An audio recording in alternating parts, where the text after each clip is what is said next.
Hello.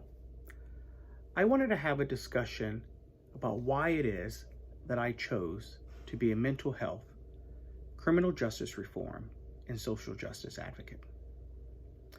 It is because I have personally lived through and lived with all of those things affecting my life.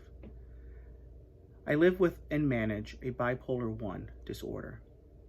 Because of the behavioral side effects of that disorder and not managing my health adequately, I have had issues with the criminal justice system.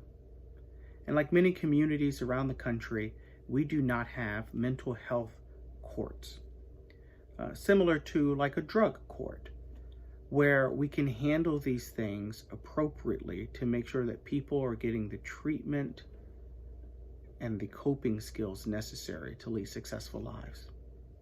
I recognize that by doing that, I put myself in the line of fire for a lot of things. I sincerely believe that God's will for me is to advocate for men and minorities in their mental health, and to create and to help create a more compassionate criminal justice system that takes all of these things into consideration. Similar to how we now have drug court that takes into consideration that people who are addicted to drugs are not criminals, but unfortunately are very sick and unhealthy, and they need help. Because of the way that our system is set up, we are not providing the mental health care necessary to men and to communities of color around our country. I want to facilitate these conversations. I want to advocate for that to happen. I want to use my story to help others lead healthy, successful lives.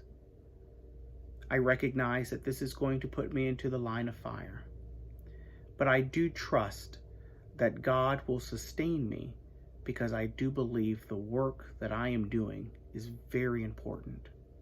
I'm always up for an open dialogue and conversation, and I hope that you are as well. And as we journey together to find a voice for minority mental health and criminal and social justice reform in our country, in our state, and in our local communities, that we can work together. Thank you very much for taking the time to watch this, and I look forward to working with all of the members of our community.